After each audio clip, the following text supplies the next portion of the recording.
What is going on, New York Yankees fans? Yet again, it is Felix from NYYNEWS.com. Hope you guys had a wonderful Christmas. Hope you guys had a wonderful Hanukkah. Just sending positive vibes out there to everyone. And we still have New Year's.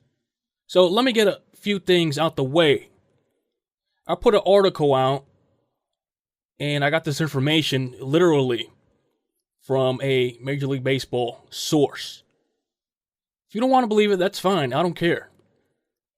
So, in this article, the front office guy states pretty much the same thing I was saying.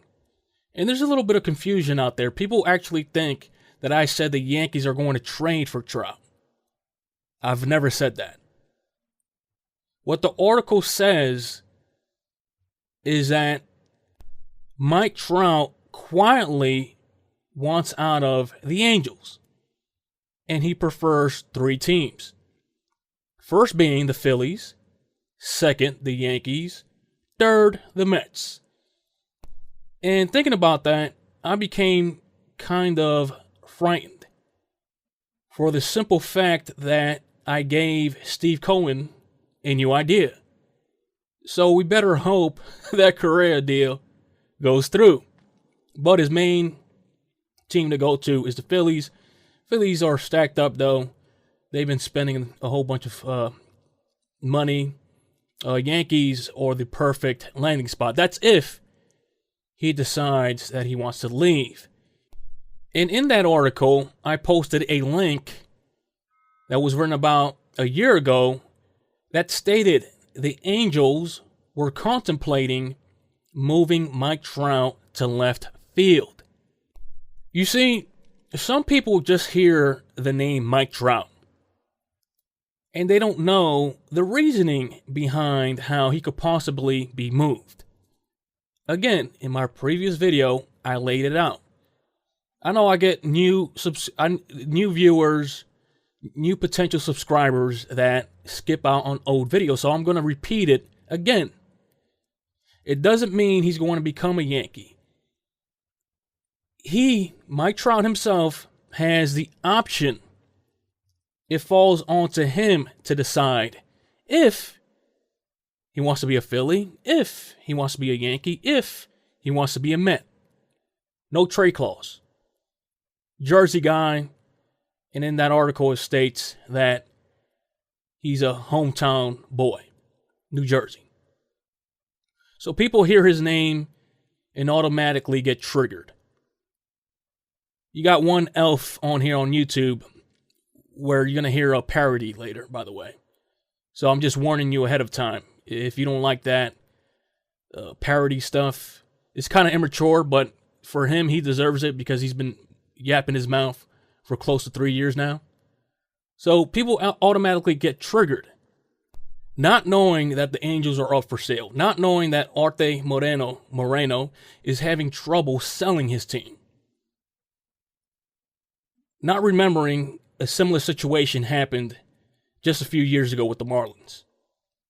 So, long story put short, just view the previous video. Moving along to Carlos Correa.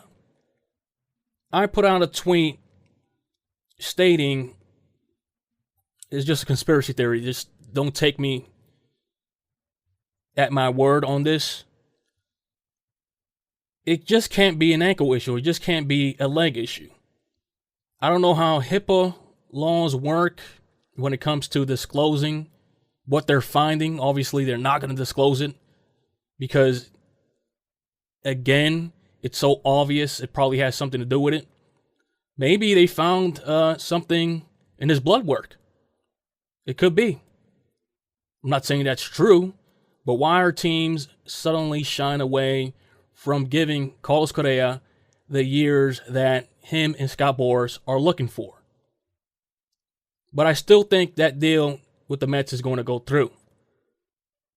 Maybe it's the original one or maybe a reworked one. So if you ask me, 70% chance Carlos Correa is a Met. Now, for that other 30%, if that deal falls apart, I could see other teams swooping in and signing Correa to a 2-year deal with a 3rd-year option. Could that be a team like the Yankees? Who knows? But right now, the Yankees are disabled when it comes to Josh Donaldson. They really can't make moves in the infield right now because of the Josh Donaldson situation. And you could even throw in Aaron Hicks into that conversation. So with that being said, those were my quick notes. So if you don't like parody or whatever, it's just a warning. Let's play In the Neighborhood with Mr. Felix Rogers. Let's take a listen. There once was an angry little elf that tried to destroy Christmas. That little elf has been trash talking fellow Yankees content creators for about 3 years now. You see, we have ignored that little elf. We don't pay no mind. Actually, we don't pay no mind to 99% of the people that have different opinions. But you see, this little elf, he's not your ordinary elf.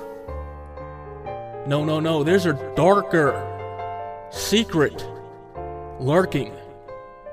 You see, this little elf wants all the traffic to himself.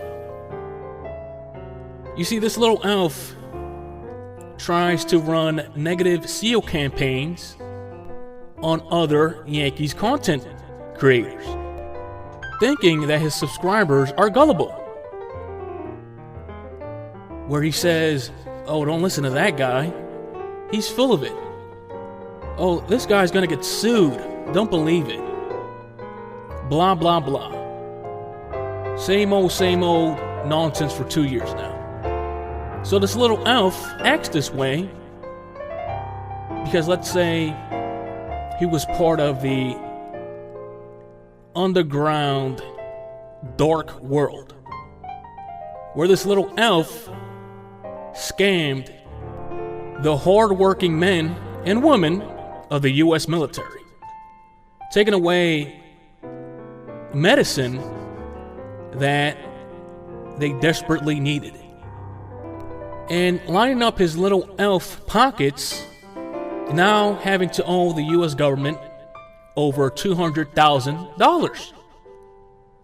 Now it makes sense why this little elf gets on YouTube every day, puts breaking news in front of his titles every day, clickbaits everyone, while at the same time trying to discredit other users that, by the way, have been in the game way longer than he has, trying to discredit them in order to take away their views so he can line up his pockets.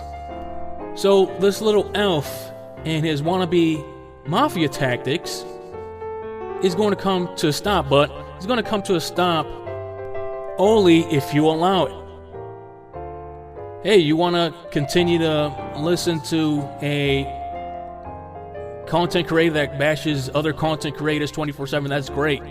But then when you know that content creator is only making videos because he has to pay back the government over $200,000, then it starts to make sense. So when that little elf said that I am going to be sued because it was a fact that a Major League Baseball front office guy from an unknown MLB team, obviously, because they will stop giving us information, that was the last straw for this little elf. So that was the story of the elf that tried to destroy Christmas. Happy holidays, everyone.